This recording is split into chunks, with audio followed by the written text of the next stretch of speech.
Então, como eu falei para vocês, o tema da aula de hoje é artes visuais dentro das linguagens artísticas.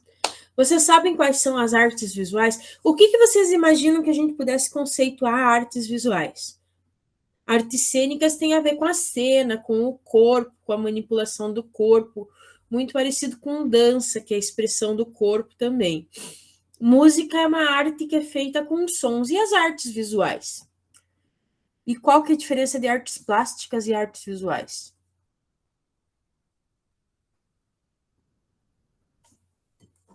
Não sei, prof. Oh, vocês foram queridos, achei que vocês iam me responder. Desenhos têm a ver com artes visuais, desenhos são artes visuais e artes plásticas. Tá ótimo.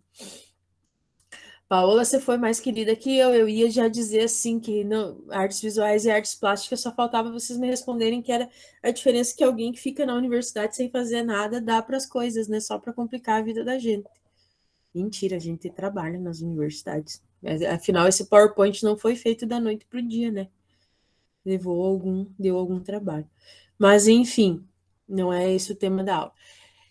Artes visuais artes visuais têm a ver com desenhos, com arquitetura, com pintura, com escultura, com cinema, com animações, com artes que a gente depende principalmente, não necessariamente que a gente dependa só do olhar, mas que a gente precise principalmente do olhar para aprender aquela obra de arte, não aprender, apreender, para a gente absorver o que aquela obra quer dizer, conseguir dialogar com ela, conseguir pensar no que ela quer dizer, no que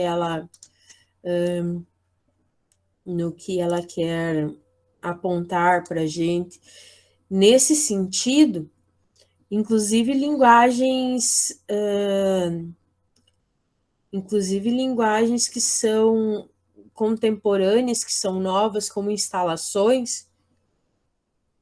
Eu estou travando para mim, se eu travar muito tempo para vocês me avisam. Como instalações também vão ser artes visuais. E a gente já vai ver uma instalação ali, mas no momento. Então, pode ser uma gama, artes visuais tem uma gama muito grande de artes que podem ser. Qual que é a diferença de artes plásticas? Vou tentar explicar do ponto de vista de uma pessoa leiga, né? Lembrem que eu sou formada em música, mas como eu entendo? Eu entendo que artes plásticas são artes que eu trabalho com algum material plástico, no sentido algum material que é mais palpável, assim, né? Uma escultura, arquitetura, uma pintura. O quadro do Grucci, isso aqui é um exemplo de artes plásticas, mas as artes plásticas compõem também as artes visuais. Pensar no cinema, por que o cinema está aqui se o cinema também depende de áudio? Se o cinema também tem representação? Então, porque ele vai depender do vídeo em si, não da interação do público. O público não vai estar vendo uma obra num palco, vai ser mais amplo que isso, embora o cinema tenha bastante discussão, né? Se é do que ele faria parte, mas então, pintura, desenho, escultura, arquitetura, artes digitais, fotografia, cinema, tudo isso são artes visuais. Para fazer artes visuais, a gente depende de alguns elementos. Cada tipo de linguagem tem seus elementos. É como se fosse a sua gramática, como se fosse a base de um idioma. Vamos pensar no português. Nós temos os verbos, nós temos os conectivos, nós temos os artigos, nós temos toda uma sequência que ajuda a gente a pensar da forma daquela linguagem. No caso da linguagem artística, esses elementos são relacionados à forma de fazer dessa arte, mas eles também existem. E eles são, às vezes, coisas muito simples, coisas que não estavam, que a gente não pensaria num primeiro momento, que elas já estão automatizadas. Por exemplo, tudo começa com um ponto. O ponto. Deixa eu pegar um bloco de papel aqui.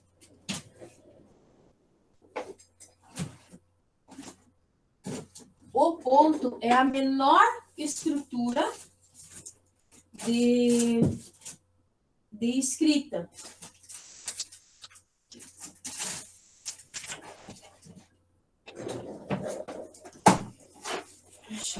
Então, o ponto é basicamente, tá batendo a luz, não vê, mas quando eu encosto o material escrevente, o material de escrita, no papel. Encostei, a marca que ficou é um ponto. A linha é quando eu tenho vários pontos tão pertinho que eles vão se conectar um no outro e vão formar um material mais contínuo, a linha. Quando eu junto várias linhas e consigo reconhecer uma imagem, eu tenho a forma. E daí vou ter, além disso, textura, cor, perspectiva, luz e sombra. A gente vai ver com mais calma. Por isso até que o material ficou um pouco grande, mas a gente vai ver com mais calma agora cada um deles. A gente vai ter desde obras simples até materiais muito complexos. Então, percebam que na mistura desses elementos é que eu formo uma obra de arte. Aqui, se eu não me engano, é uma escultura do Straza. Straza é um escultor que ficou muito conhecido, principalmente em memes da internet, porque o Straza ele consegue fazer véus de mármore. Estão vendo esse véu ali que tem em cima dessa moça? Também é mármore, não é um tecido. Então, ali o Straza está trabalhando com a questão da textura com o véu, está trabalhando com forma, com linhas, com ponto, está trabalhando com luz e sombra. Percebam que tem pontos mais iluminados e pontos mais escuros. Está trabalhando com todos os elementos compõem ali. Ele precisa saber trabalhar com cada um dos elementos para compor essa obra plástica. Vamos começar a ver cada um deles. O ponto, então, como eu falei para vocês, é o elemento mais básico. Eu tenho um ponto quando eu encosto o elemento que está escrevendo no papel. O que é um elemento escrevente? Um elemento escrevente é o elemento que escreve, né? Pode ser aqui, pode ser aqui, pode ser um giz de cera, pode ser uma caneta nanquim, pode ser uma pena daquelas antigas que se escrevia, ou uma pena, um biquinho de caneta para usar nanquim. Pode ser o que for, mas ali. Então, quando eu pego esse material que eu vou usar para marcar, ou o material que eu vou usar para desenhar, ou a tinta, ou seja o que for, e encosto no papel, eu tenho um ponto. Para nossa aula, nós vamos considerar que existem diferentes tipos de ponto, e que eu posso fazer um ponto estilizado um pouquinho maior, um pouquinho menor, que eu posso organizar dessa forma. Quando eu vou juntando vários pontos, então, eu vou fazendo na sequência. Deixa eu fechar aqui, acho que eu consigo mostrar para vocês. Deixa eu pegar um marcador. Mais fácil. Também sistema professor analógica ainda, né? Até bateu ó, aqui. Então, eu tenho um ponto. Se eu vou deixando esse ponto mais pertinho, ele vai colar um no outro e eu vou começar a formar linhas. Não ficou bem reto. Mas as linhas não são todas iguais. As linhas eu tenho um espaço formado de um ponto a outro, né? Isso aqui é uma linha tanto quanto isso aqui, tanto quanto isso aqui. Ó, vocês podem se sentir em sala de aula. Esse é o tipo de problema que nós teríamos em sala de aula, tá? Menos a câmera cair no chão. Isso não aconteceria. Pronto, ó, já que a câmera é móvel, então, já que a câmera resolveu cair, tanto faz se eu fizer a linha curva. Opa, não tá dando para ver. Tá, aqui. Se eu fizer a linha curva, se eu fizer a linha reta horizontal, se eu fizer a linha reta vertical, é indiferente. Elas vão ser todas linhas, cada uma com o seu objetivo, querendo representar alguma coisa, né? E o que eu falei do ponto para vocês é, eu tenho um ponto, e à medida que eu vou aproximando esse ponto vai formando linhas. Agora deu para ver melhor. Da mesma forma da forma que nós vamos trabalhar aqui para efeitos de criação artística, nós podemos fazer pontos estilizados. Eu posso considerar isso aqui um ponto, como se eu tivesse aproximado, como se ele fosse em pixels, como se ele fosse uma arte digital e eu tivesse aproximado demais. Então, isso pode ser um ponto, isso podem ser pontos, isso podem ser pontos. Então, eu vou considerar para a nossa aula, só para efeito de informação, todos esses são considerados. Não dá para vocês me enxergarem, não está pegando sol. Viu? No fim, tudo dá certo. Não deu certo, não chegou ao fim. Então, a linha, o ponto, ele vai representar mais ou menos, ele também tem um sentido de sensação dentro da obra de arte. O ponto, ele vai dar uma sensação meio de uma coisa que estagnou ali, de uma coisa específica. A linha, como ela está ligando pontos diferentes também, né? Eu tenho um ponto, outro, e ligo na linha, ou ligo na linha horizontal, ou vertical, ou inclinada, enfim. Ou vou fazer ali a quebrada, vou fazer a ondulada, a mista, indiferente, ela também vai dar uma sensação de continuidade.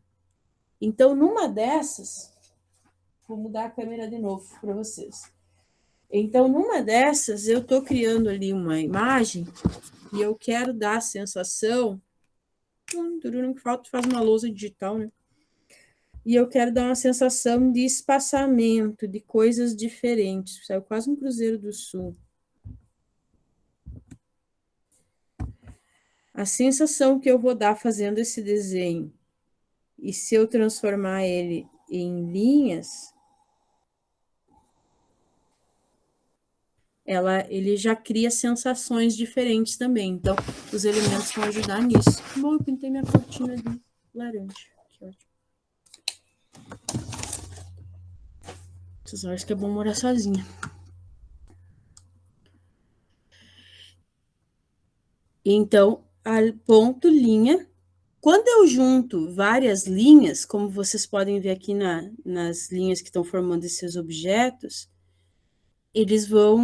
ela vai criar formas.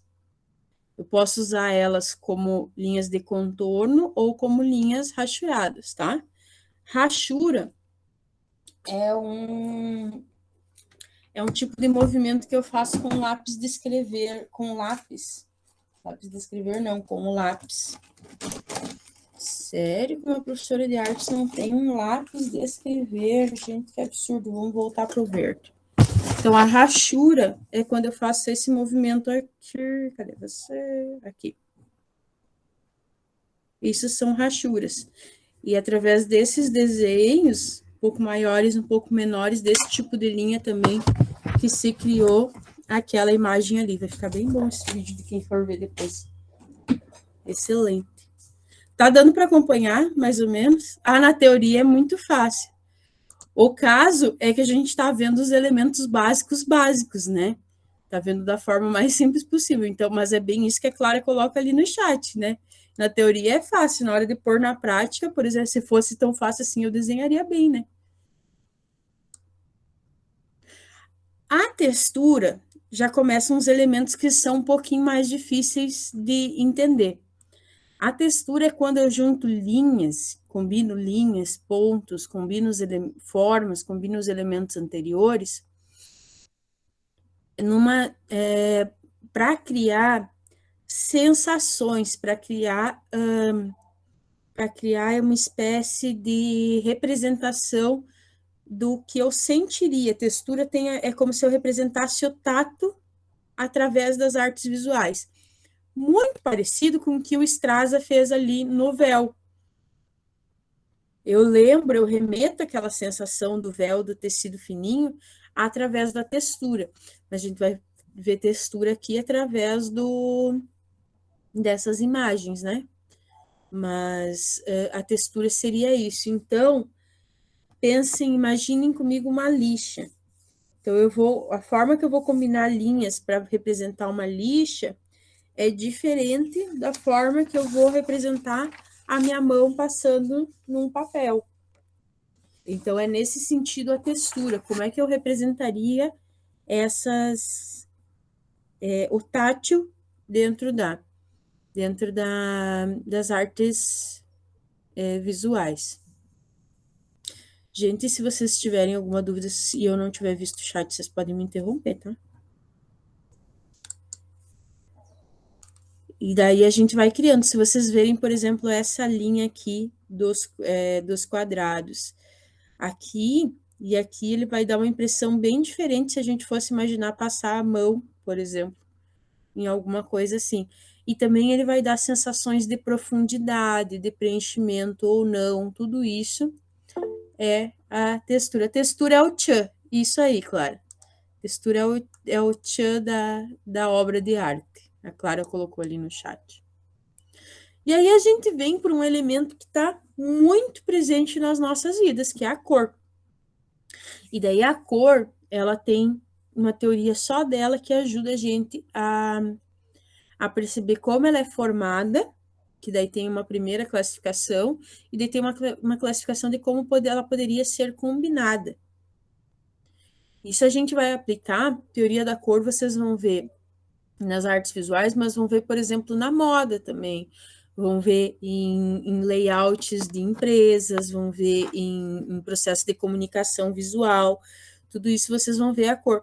Vocês podem usar teoria das cores, inclusive quando vocês vão fazer uma apresentação de um trabalho também. Claro que ela vai além do que está aqui, tá? Eu vou apresentar as formas de classificação hoje para vocês, mas a gente poderia apresentar também a forma de criação de identidade visual, né? Que tem a ver com as formas, a gente poderia ver isso. Isso também tem a ver com cores, com formas, com toda essa parte de arte que nós estamos estudando. Mas nós não vamos chegar a isso, porque senão vai ficar muito confuso. Então, de acordo com a... Tranquilo? Posso seguir? Sim. Beleza. Obrigada. De acordo com a formação, eu classifico em primárias, secundárias e terciárias. Primárias, vamos pensar de uma maneira bem simples, vamos imaginar que a gente está lá na educação infantil e eu estou explicando para vocês. São as cores sem mistura, mas são cores, então são cores mais puras, sem mistura, assim, que são vermelho, amarelo e azul. As secundárias são cores que vêm da mistura dessas duas cores. Então, vamos lá. Se eu misturo vermelho e azul, dá... Tem até colinha aqui, ó, gente. Misturo vermelho e azul, dá... Roxo, professora! Isso, sim. Agora é a hora que vocês estão rindo da minha cara em casa, né?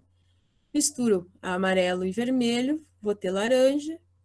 Amarelo e azul, vou ter verde.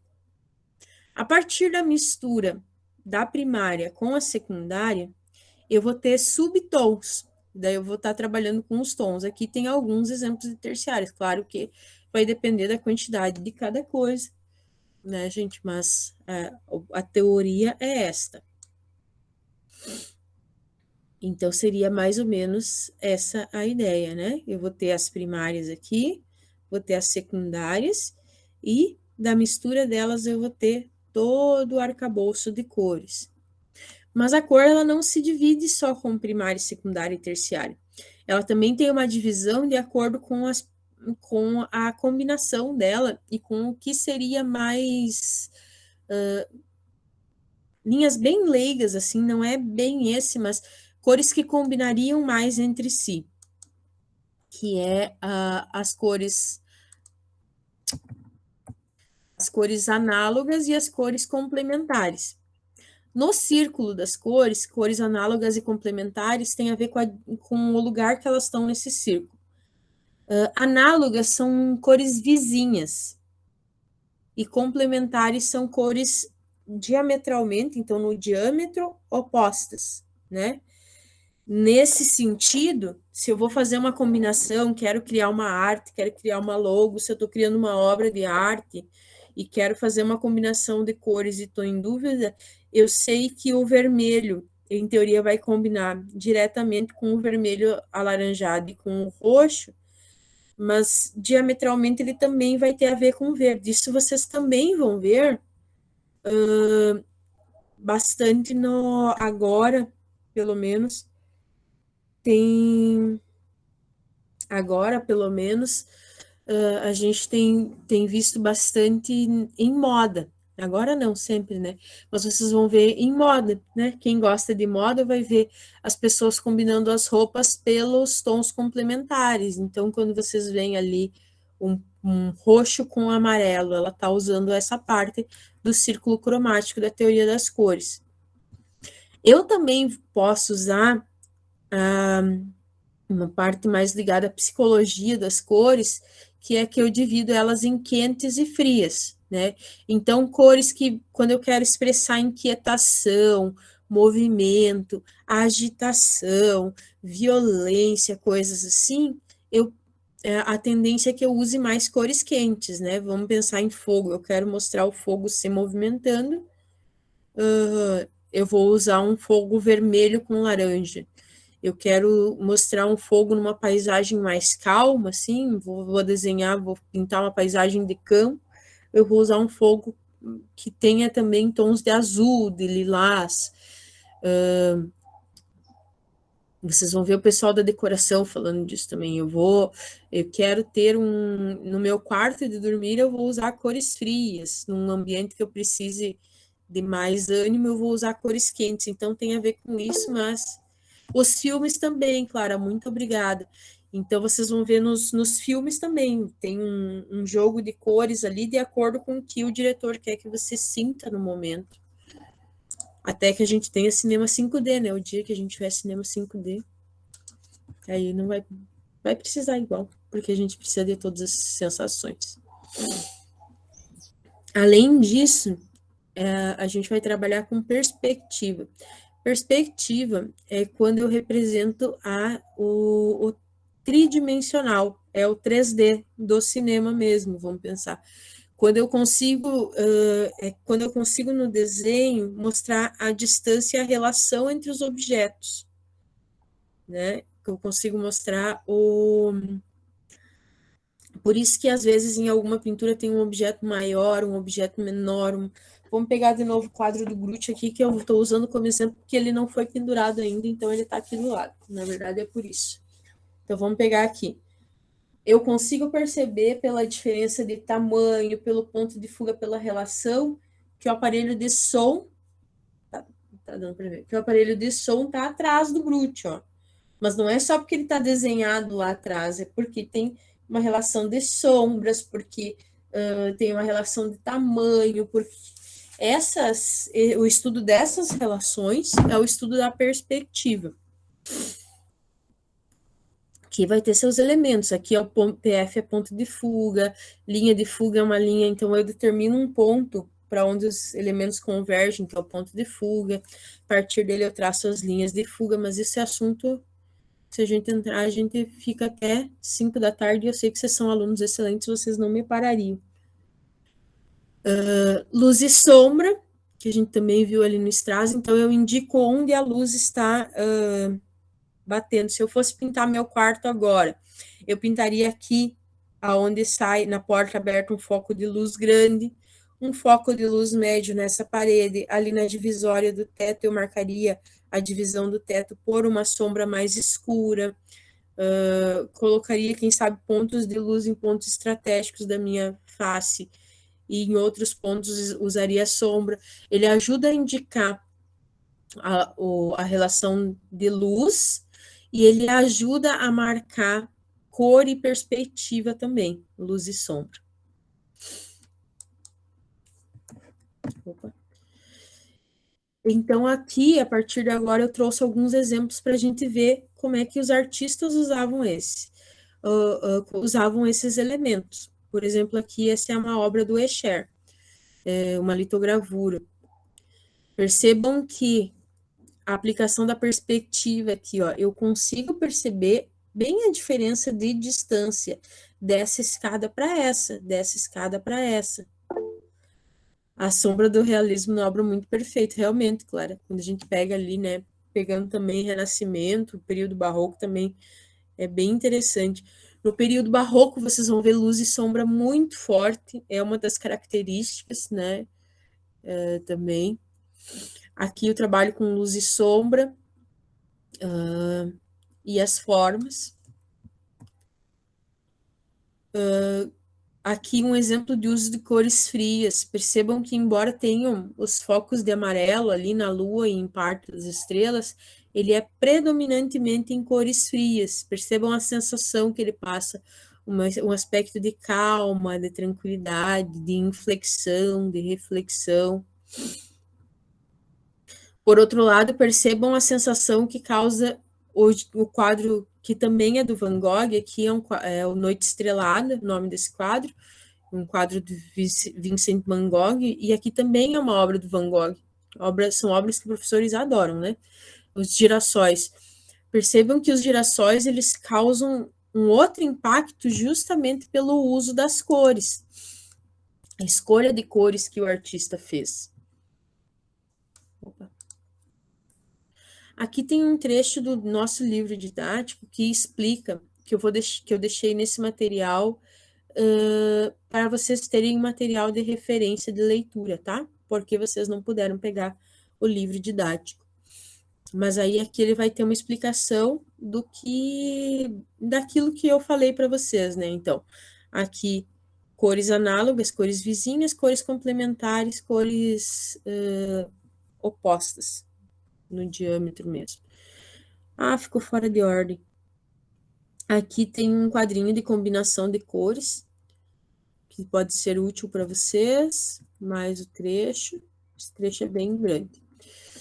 E aí, o que eu queria mostrar para vocês, percebam aqui também, aqui são duas obras do Pablo Picasso, uma da fase chamada fase azul dele e outra da fase rosa. Percebam que são duas representações de uma família com um filho em situações diferentes. Mas vocês conseguem perceber a diferença de sensação que ele dá com a cor para a gente? A diferença em como ele vai já influenciar na nossa interpretação enquanto espectador da obra, justamente pela escolha das cores.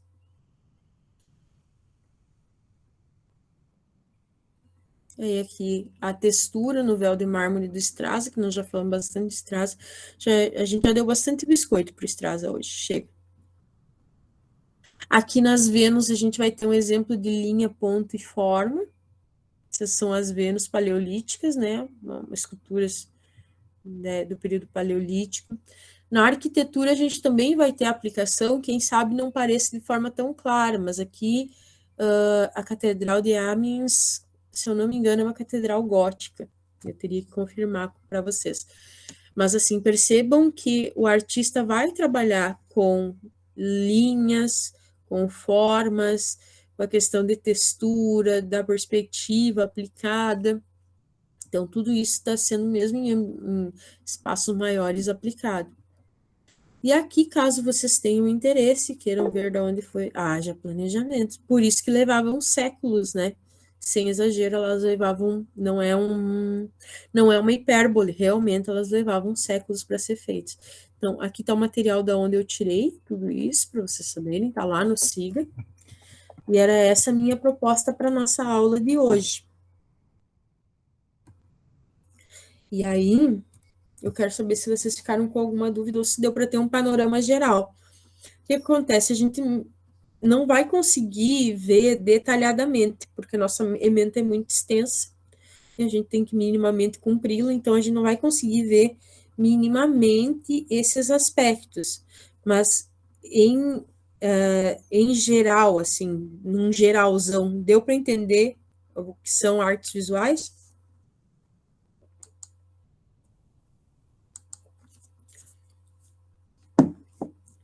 Ótimo, ótimo, ótimo. Muito obrigada pelos retornos ali, ó. Todo mundo respondendo no chat. Vocês são os amados mesmo. Por isso que nem alergia me deixa triste de dar aula. Ai, que ótimo, Clara. E pode me mandar uma mensagem se quiser conversar sobre alguma coisa que vocês viram na aula. Eu adoro ficar conversando sobre esse assunto.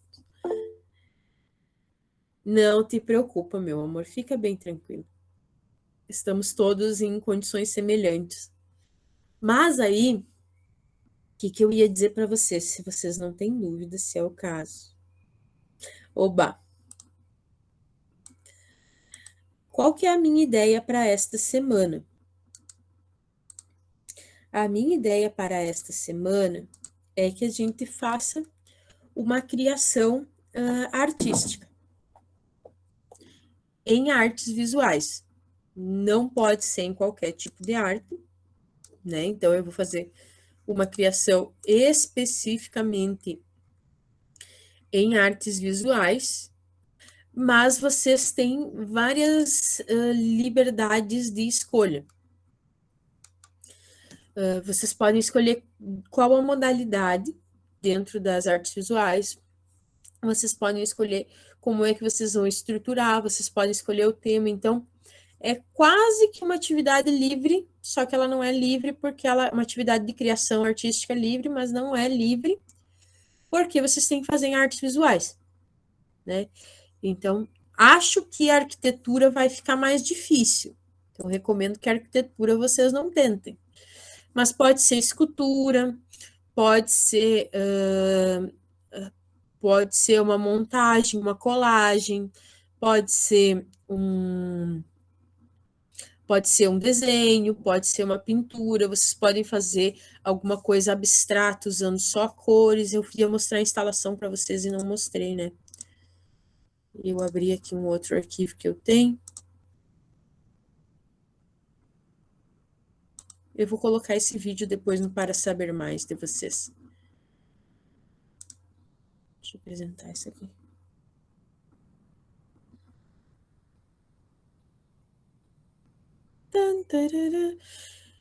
Pode ser uma mini instalação. Uma instalação, ela vai acabar sendo também ela vai ser uma arte mista, né? Porque ela vai depender do ambiente, da cena, mas ela vai criar um objeto para ser apreendido visualmente, usando os objetos dispostos no ambiente da forma como o artista conceber.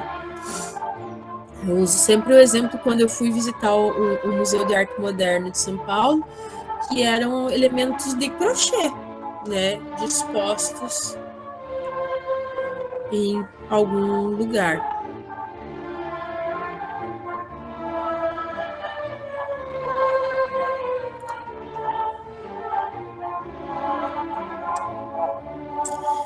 Se vocês dão um significado, o que precisa? Lembra quando a gente estudou lá atrás, a gente sempre retoma a questão de estética e de poética. Eu preciso ter determinado qual é a estética que eu vou usar, eu preciso ter determinado qual é o significado, qual é a poética.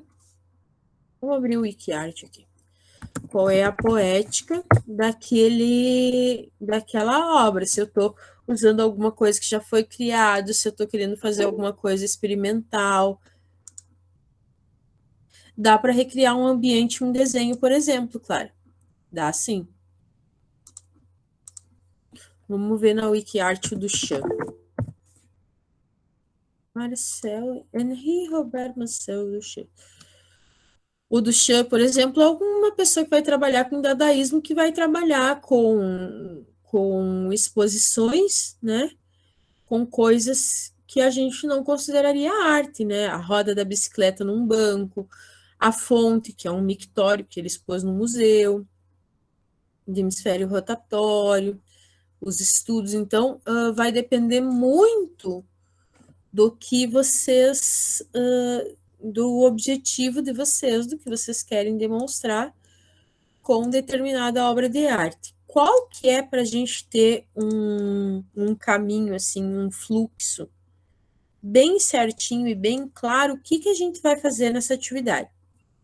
Primeiro, eu vou definir, vamos aqui por números. Primeiro, vou definir o meu tema, vou definir o que eu quero fazer. Então, por exemplo, o exemplo que a Clara deu ali no chat, eu vou fazer uma representação do cotidiano. Vou recriar um ambiente, vou fazer a recriação de um ambiente. Esse é meu tema. Eu vou fazer uma representação do cotidiano. Eu vou mostrar minha revolta por alguma coisa. Eu vou representar o amor às tradições ou à família. Eu vou definir esse tema e vou escrever. Eu não preciso. Vocês não precisam escrever um texto complexo. Eu quero só que vocês me contem sobre o que é aquela obra de arte. Então, vou usar o exemplo da Clara, recriação de ambiente. Pronto, é só isso que vocês precisam. E coloco lá no meu diário de bordo, tema, recriação de ambiente. Aí vocês vão escolher a modalidade, porque vocês têm que saber o que vocês vão fazer, né? Se eu vou fazer, se algum de vocês está com muito tempo e muita vontade, vai pegar uma caixinha e vai fazer uma miniatura de uma instalação, uma caixinha de sapato, e dentro dela vai fazer uma miniatura de uma instalação. Se vocês vão fazer um desenho, se vocês vão fazer uma arte digital, se vocês vão fazer uma fotografia, se vocês vão fazer um curta-metragem, ultra curta-metragem, né? Aí vocês vão ver. Escolhida a modalidade, vocês vão fazer uma obra, desta vez, autoral. Não estou pedindo que vocês venham com um quadro à la Leonardo da Vinci. Não estou exigindo de vocês habilidade técnica. Eu quero que vocês façam, que vocês experimentem se colocar no lugar do artista. Ai, que ótimo, Clara. Fico bem feliz. Daí vocês vão fazer, e de alguma forma, vocês têm que registrar o que foi feito no diário de bordo. Então, digamos que eu resolvi fazer um vídeo. Então, eu vou fazer o upload desse vídeo, faço lá um upload restrito, né, um não listado, restrito não, mas um não listado no YouTube, e coloco o link no meu diário. Ou coloco, que nem eu coloquei ali, aquele arquivo de vídeo na minha apresentação que eu mostrei antes para vocês. Ou bato uma foto, faço um print da capa, mando o vídeo por e-mail para a professora, faço um print da capa e mando para a professora no diário. Ou vamos pensar em coisas mais fáceis, mais práticas, porque vocês estão cheios de atividades também. Vou fazer uma fotografia, coloco o tema, colo a fotografia no meu diário de bordo, né, digitalmente, e deu. Vou fazer um desenho, fotografo o desenho e coloco a fotografia do desenho no meu diário de bordo. Ou escaneio, ou sei lá o que vocês fazem, mas de alguma forma coloco. Percebem, né? Com o diário, com todas as atividades que vocês têm feitas até agora. O que passou, passou, vamos. E mando o diário completo. Lembrando que no segundo semestre eu tenho que enviar sempre o diário completo. Caso tenha algum problema, eu posso ajudar vocês a colocar na nuvem do Drive de você, na nuvem do Drive, na nuvem do e-mail institucional de vocês. A gente tudo tem jeito, só entrem em contato. Inclusive, eu estou devendo para 3 colegas de vocês de outro curso resposta, mas está na lista, a gente vai se arrumando, tá? É essa a ideia. Professora, mas então se a senhora não vai avaliar se a senhora não vai avaliar pela técnica, eu posso fazer qualquer coisa? Não, também, gente. Vamos considerar que, né,